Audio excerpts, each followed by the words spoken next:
రంగారెడ్డి జిల్లా ఇబ్రహీంపట్నంలో ధరణి భూభాగోతం బయటపడింది. 2004లో నెర్రపల్లి గ్రామ పరిధిలోని రియల్ ఎస్టేట్ వెంచర్ యజమానికి రైతులు భూములు విక్రయించారు. అప్పట్లో మ్యూటేషన్ చేయించుకోకపోవడంతో ప్లాట్ కొనుగోలు చేసిన వారికి ఇప్పుడు తలనొప్పిగా మారింది.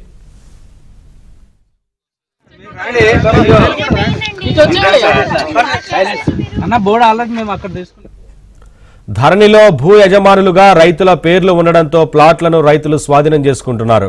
డబ్బులకు ఆశపడి రెవెన్యూ అధికారులు పాస్బుక్లు జారీ చేశారు. గతంలో అవినీతికి పాల్పడిన వీఆర్ఓను అధికారులు సస్పెండ్ చేశారు. 2001 నుంచి 2005 వరకు ఉన్న భూ రికార్డులను వీఆర్ఓ మాయం చేశాడు. అయితే ధరణి వల్లే ఈ సమస్యలు వచ్చాయంటూ ప్లాట్ల యజమానులు చెబుతున్నారు.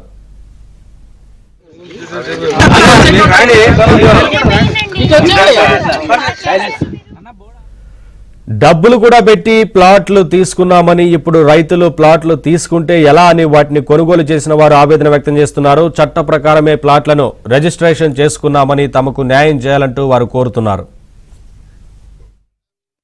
6 లక్షలు కట్టా ఎల్ఆర్ఎస్, అవి కూడా చూపించా. ఎల్ఆర్ఎస్ అది క్లియర్గా లేకపోతే ఎల్ఆర్ఎస్ ఎట్లా ఇస్తారు గవర్నమెంట్? మీదేముంటే చూపించండి, నేను దాన్ని మాట్లాడతాను. అంటే నీకేం చూపించే అవసరమే లేదు. మమ్మల్ని అసలు నువ్వెవడు, నన్ను డాక్యుమెంట్ నువ్వెవడివి. కాబట్టి మర్యాదగా వెళ్ళిపోతే మంచిది, లేదంటావా నీ ఇష్టం, నువ్వు ఉన్నావు అని చెప్పి కూడా బెదిరించారు. సార్ ఒక రిక్వెస్ట్, ఇదంతా రెవెన్యూ అధికారులు రికార్డ్స్ మార్చి మోసం చేసినందువల్ల ఇదంతా జరిగింది. సో గవర్నమెంట్ ఇన్వాల్వ్ అయ్యి ఆ రెవెన్యూ అధికారులు చేసిన మోసాలన్నీ కరెక్షన్ చేసి మా ప్లాట్లు మాకు మీడియా ద్వారా ప్రభుత్వానికి మెసేజ్ చేయాలి. యాక్చువల్లీ మా రిజిస్టర్ ల్యాండ్స్ కాబట్టి మాకు ఆక్యుపెన్సీ ఇస్తే మేము ఫెన్సింగ్ వేసుకొని మేము ప్రొటెక్ట్ చేసుకుంటాం. రేపొద్దున వచ్చి మాది ల్యాండ్ ఇక్కడ వెయ్యొద్దు, నేను లాస్ట్ టైం వచ్చి ఫెన్సింగ్ చేయడానికి వస్తే లతారెడ్డి వచ్చిందా, ఆమె వచ్చి ఇదంతా మా ల్యాండ్ ఇక్కడ కొలవడానికి లేదు, పెట్టడానికి లేదు.